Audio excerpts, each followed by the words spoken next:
Hello, everyone.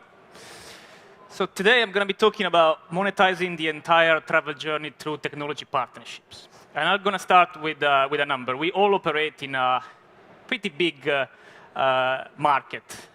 Our industry is one of the most interesting out there. 1 out of 10 people in the world work in the travel space. So it's very exciting to be in this industry, and there are plenty of opportunities.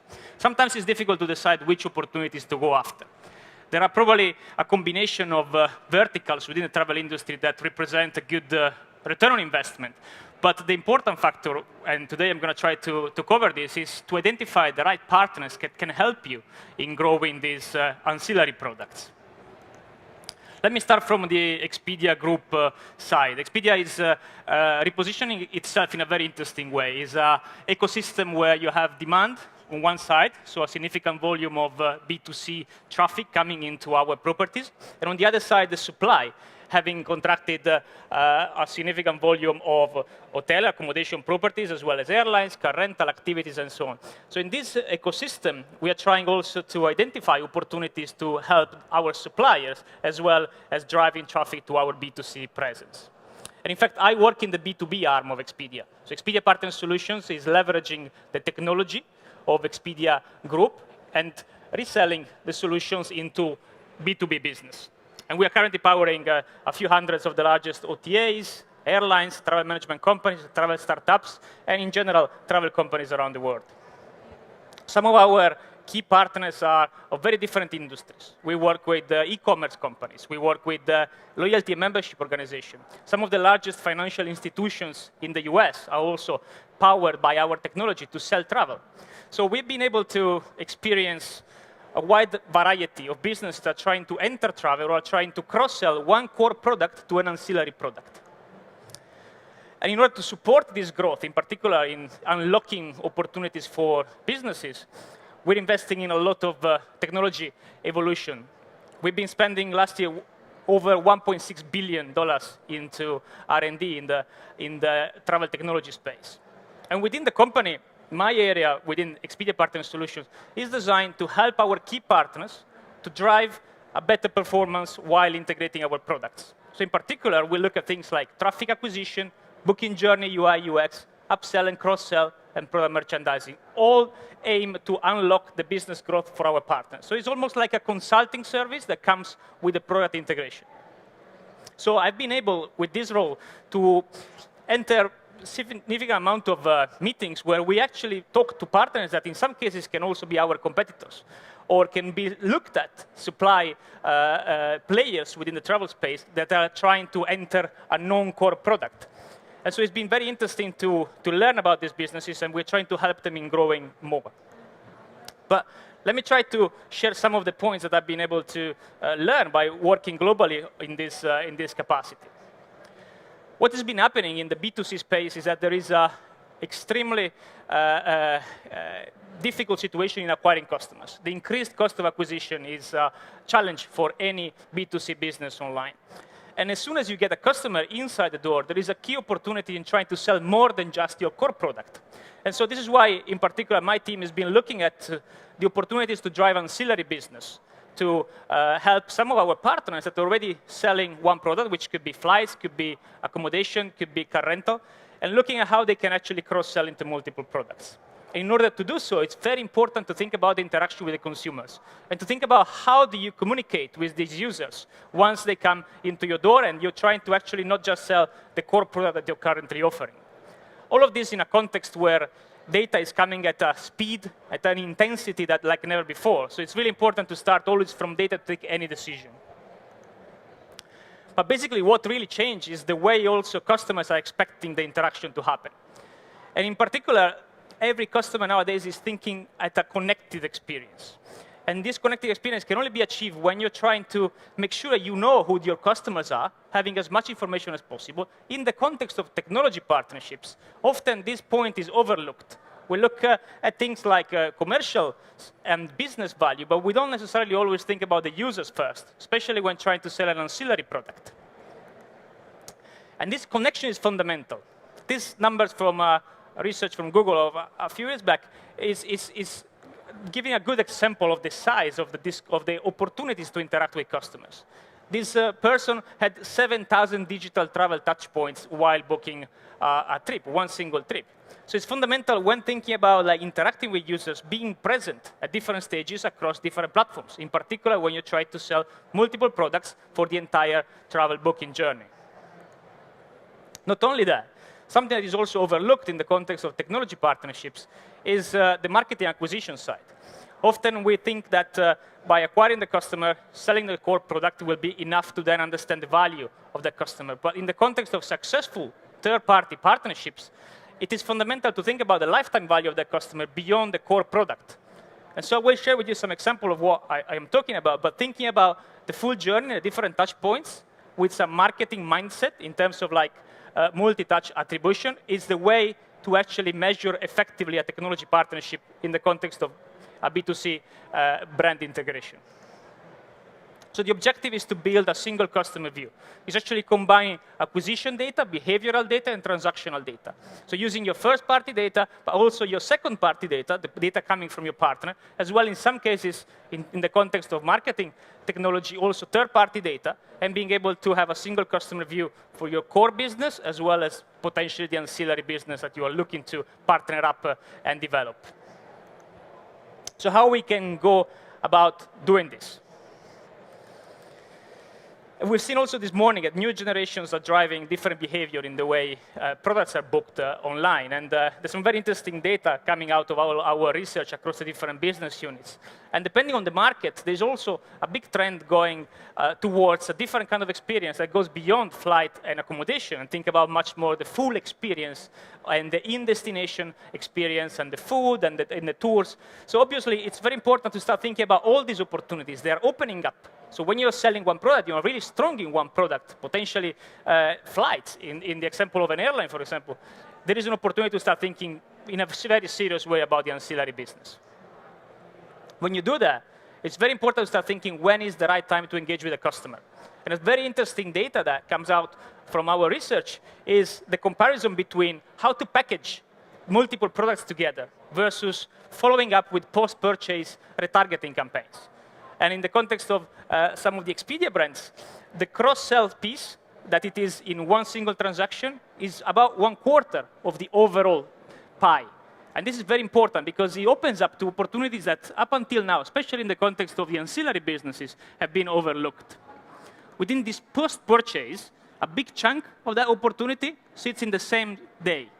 And it's very important to come up with the right message, with the right tools and technology to suggest to users that they can get something more than the core product that they've been buying through your core product proposition.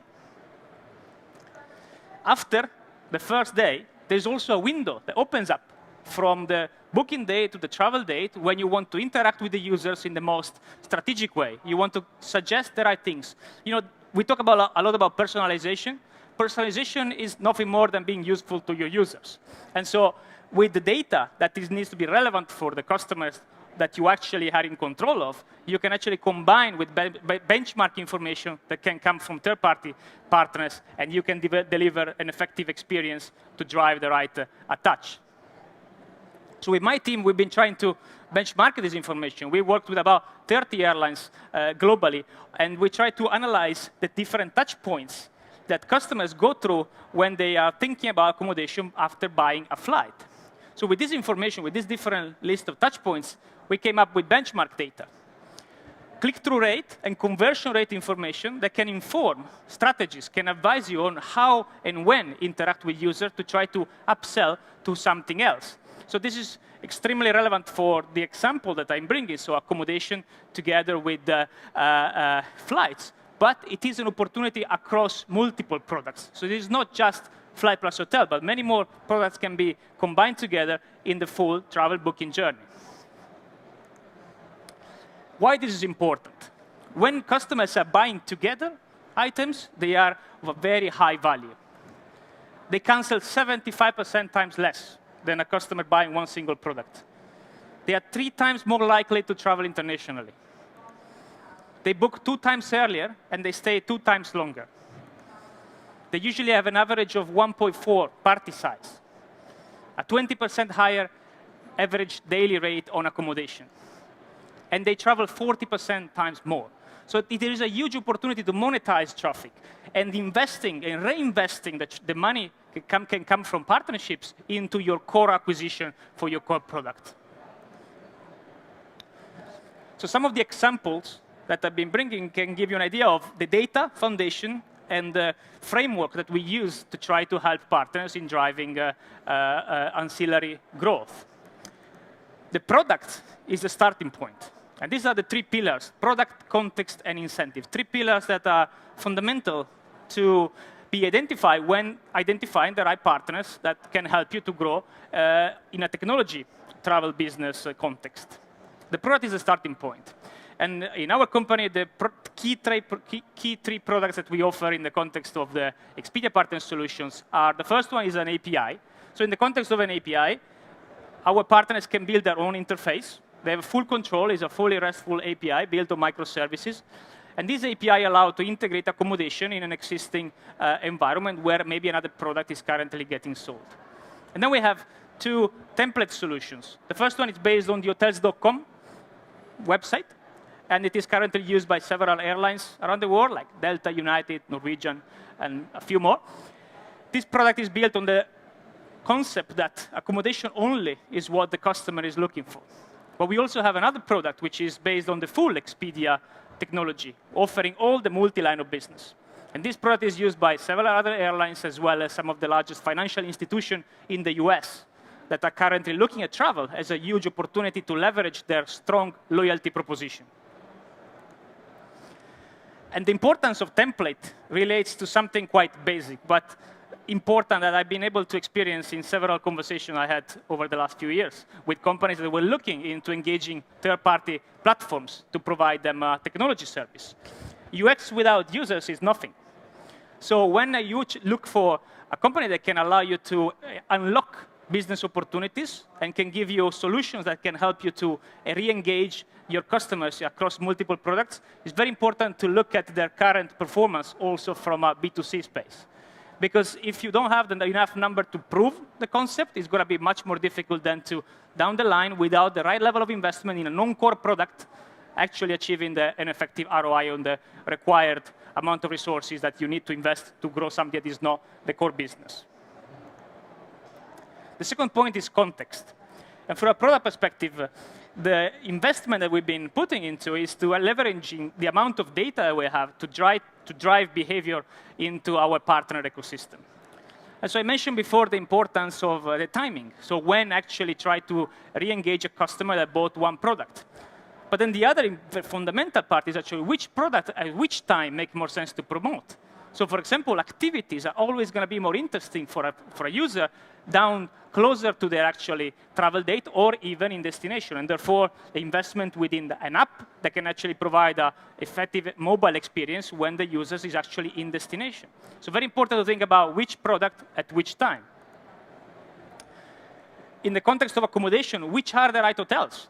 So obviously, we leverage millions of data points to identify the real opportunities and which hotels should be more relevant for certain customers. And in the context of an integration with a third party, this is another fundamental element. Being able to share data, understanding the customers on both sides to be able to advise to make it more relevant and make it more contextualized for the users that are looking to book a product that might not be the core proposition.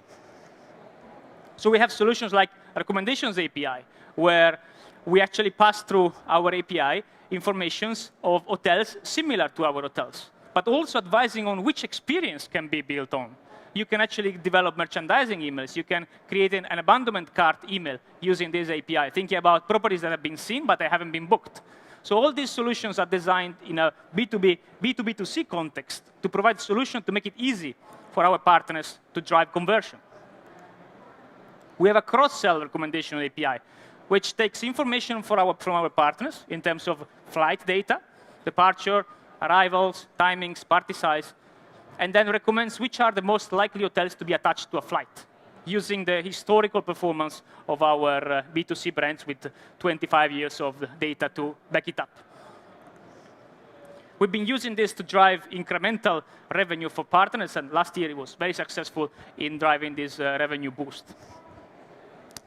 The third point, which I think in the context of selling, in particular ancillary, is incentive. And incentive, and in particular loyalty, and a strong loyalty proposition is the starting point to be able to have customers to come back to the site, having a reason to book with you. In the context of a non-core product promotion, not giving an additional value proposition will not allow to drive conversion. This is a clear learning that more and more is becoming apparent. You need to give a reason to a customer to book travel to a certain brand, because the loyalty value nowadays, as everything in travel is becoming more like a commodity, the moment that you don't offer something more value, often financial value, you're not going to be able to drive that conversion. So we start from the Expedia approach. And Expedia has got significant amount of successful loyalty programs across the different brands. The Hotels.com rewards with 10 nights stay, 1 night free, over 43 million members. The Expedia rewards that is being redesigned around simplicity, and it gives clear financial monetary value that you get when you book repeatedly on the Expedia domains across the different countries, Orbitz as well. But in the context of B2B, we work with institutions that have loyalty at their core. They actually need to focus on the value proposition, or they actually have loyalty programs as their core business. And so we need to think about like the value of travel in the context of attaching it as a secondary ancillary business. So we've been able to work together with some airlines, some financial institutions to build these solutions that allow customers to be identified as the most valuable with special offers, special content, more tailored content relevant for them. One example is the Scandinavia partnership. When we introduced loyalty, the revenue doubled. The conversion rate has been jumping because obviously up until that point, there was no clear reason for a customer to buy a hotel with an airline. So having a strong loyalty program in the context of an ancillary business is the fundamental base to be able to achieve success. And we run constantly campaign to keep up that level of awareness, as it is the key opportunity, is actually getting the customers to think, I can actually get more from this business, not just the core product I'm thinking about. So the key takeaways around product is that it's important to develop partnerships that are based on an established and tested framework. The context is fundamental, so using first-party, second-party, and third-party data to be able to build a relevant experience for customers. And thinking about the incentive, so thinking about the loyalty proposition, as it is a fundamental aspect when trying to sell to our customers across the entire travel booking journey. There's more information on digital optimization, the work we do on expediapartnersolutions.com. And this is it. If there are any questions. I think the microphone is not. It will be. There you go. It magically turns on just as I step on here, thanks to Dan. So, question from me is around differentiation. All of these platforms, connections, et cetera, everyone's trying to do loyalty. Everyone's trying to do cover the whole customer journey. But how do they then make sure that they create something new, that they create something that's different to the others? Otherwise, we'll all end up with the same loyalty programs. We'll all end up with the same services. Or does it matter at this moment? Yeah, no, exactly. I don't think it is really about differentiation. It's more thinking about what it is that you're actually offering. If the experience and the program that the customer is going through, from booking to staying to post-booking interaction, it is actually a successful story. And if in order to get to that point, the value proposition is financially valuable, and it allows that repetitive behavior that loyalty points or loyalty systems are actually starting driving, I think then customers will start just sticking to what they feel more comfortable with. And there's been a transitional moment, in my opinion, in the last few years with all this meta concept, the fact that everything needs to be comparable, and we need always to try to find the best offers. But in reality, the best offers is very much connected to the best experience. And I think that's why I think people will start having a preference based on that connection with the brand that is related to product and the actual value proposition that you get. Mm-hmm. And yesterday we saw KLM starting to put sleeping facilities in the airport lounge, and I said, suddenly you've become a hotel. Do the kinds of solutions that are now available act as enablers as organizations start to morph from one to another?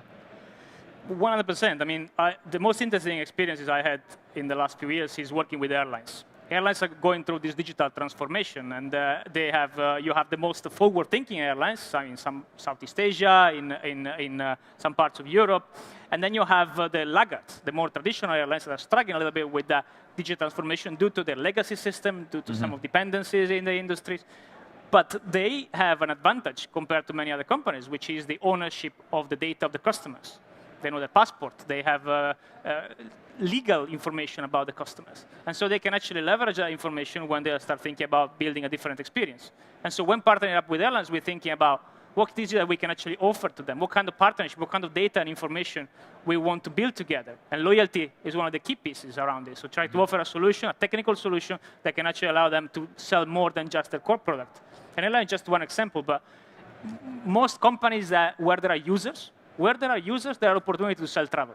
It can be an e-commerce website, it can be a bank, it can be a supermarket. When there is some sort of value proposition that can be associated to travel, then there is the opportunity to leverage this with the right products and the right loyalty solution. Thank you. Are there any questions from the floor? Yes, we've got a question here.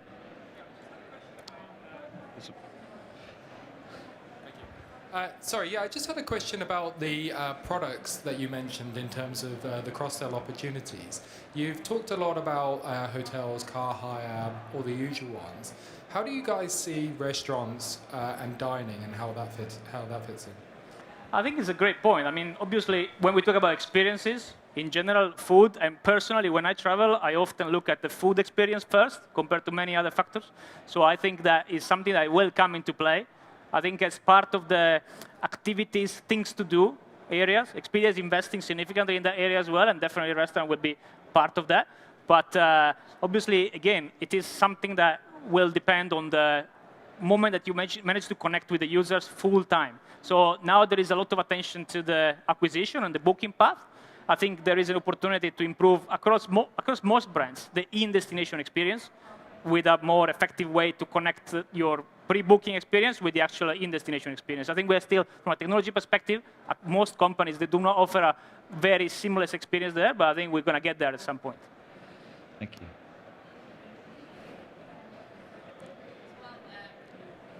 Yes, hi.